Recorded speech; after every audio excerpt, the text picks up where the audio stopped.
भारतीय बाजार वापस एक बहुत खराब हफ्ता लास्ट वाला कह लीजिए, और ऐसा लगता है मन बना लिया भारतीय बाजार में गिरने का। वो तो बीच में बस रुकते हैं, थमते हैं, वापस और गिरने के लिए। पिछले कुछ हफ्तों का परफॉर्मेंस आपकी स्क्रीन पर आएगा। लास्ट वीक 2.5% के दबाव के साथ हमने वापस कामकाज करा है।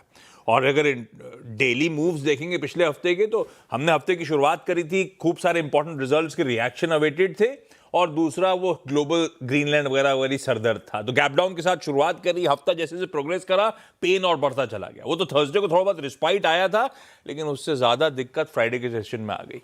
वो देखे आपके सामने, तो पेन में बहुत है। ऐसे में अप्रोच क्या रखनी है इस वीक के लिए, या फिर जनरली इस समय क्या लेवल्स किए हैं, टेक्सचर कैसे समझ पड़ता है, वीरू से समझ लेते हैं। वीरू हाय, गुड मॉर्निंग। वैसे आज का game plan?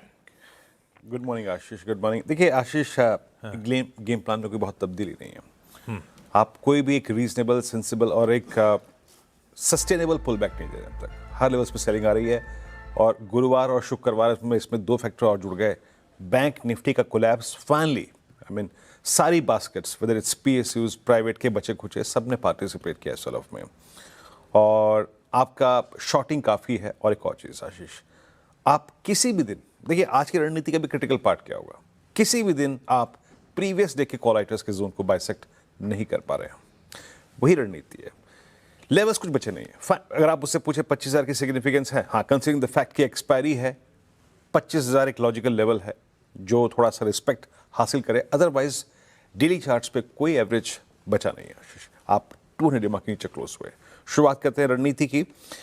Huge FI selling इस लेवल पर भी, मतलब रिट्रेस हो गए हैं आप 1200 पॉइंट, लगभग 4113 करोड़ रुपए की सेलिंग, 4103 करोड़ रुपए की डीआईएस की buying. But look at index Ashish, इस प्राइस पर भी 1929 करोड़ रुपए की सेलिंग विद 11,000 कॉन्ट्रैक्ट लॉन्ग और शॉर्ट 22,000 कॉन्ट्रैक्ट। यानी आपका जो नेट शॉर्ट है आशीष, उसमें जैसे कि हम कह रहे थे लास्ट वीक, ये इसको हम चार्टिकली क्यों प्रेजेंट करते हैं, a chance of breakout in short trend. ये देखिए, ये ऑलमोस्ट आपने इस मल्टी मंथ बेस को वायलेट कर दिया, जो कि जुलाई, अगस्त, सितंबर, अक्टूबर, नवंबर, दिसंबर, जनवरी का था। जनवरी के एंड में आपने उस 1,97,000 की ट्रेजेक्ट्री को ब्रेक कर दिया। अब आप हैं 2,27,000 कॉन्ट्रैक्ट शॉर्ट। ये है सबसे हाईएस्ट लेवल जनवरी 2025 के बाद, सबसे हाईएस्ट लेवल आशीष। और स्टॉक फ्यूचर्स को देखिए तो वहां पे करीब करीब 40 करोड़ रुपए की बाइंग थी। शॉर्ट लॉन्ग अगर आप देखें, दोनों काटे उन्होंने यहाँ पर। जैसे कि मैं कह रहा हूं कि रणनीति का मुख्य अंश क्या होगा, कोई आपके पास ऐसा सब्सटेंस, कोई न्यूज फ्लो ऐसा कुछ है क्या कि आपको इस कॉल राइटर्स के जोन के ऊपर करा दे? एज ऑफ नाउ मुझे विजिबल नहीं लग रहा। एज ऑफ नाउ तो नहीं है विजिबल। लेके आइए कॉल्स आज के लिए for expiry day. The call writers zone starts from 25200, जहां पे करीब 94 लाख का आउटस्टैंडिंग हुआ है, उसके बाद 300 पे करीब 1,32,00,000 का। लेकिन नीचे जिस प्रकार के मल्टीपल कोलैप्सेस थे अदानी ग्रुप के स्टॉक्स में, निफ्टी बैंक में, रिलायंस इटसेल्फ, 25,000 का पुट राइटर बहुत स्ट्रॉन्ग कन्विक्शन होल्ड नहीं करता है for expiry day. But still ये एक बड़ा आउटस्टैंडिंग वाई लेवल है, करीब करीब 78 लाख का। लेके आइए पिरामिड्स, जो बात मैं एस्टेब्लिश करने की कोशिश कर रहा हूं, जो रखने की कोशिश कर रहा हूं, ह्यूज कॉल राइटर्स जोन, और अभी तक हमने किसी भी दिन उसको चैलेंज नहीं किया, बाइसेक्ट नहीं किया, with low put writers zones और कन्विक्शन। लिखा ये लेवल्स देखिए, हमेशा राइज पर सेल करने की रणनीति काम आ रही है इस बाजार में। हो सकता है वो आज भी काम आए, और आनी भी चाहिए। लेवल 1 RS1, किसी भी शॉर्ट कवरिंग के फेज में जाने के लिए आपको RS1 को क्रॉस करना पड़ेगा टुवर्ड्स 305, 365 और 412। लेकिन below RS1 25, 177, 221, it will be sell and rise.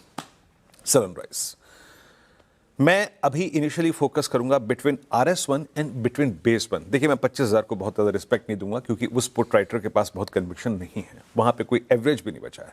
So possibly अगर आप ड्रिफ्ट होते हैं, सेल एंड राइज काम करता है, तो आप जाके टारगेट करेंगे बेस 1 को।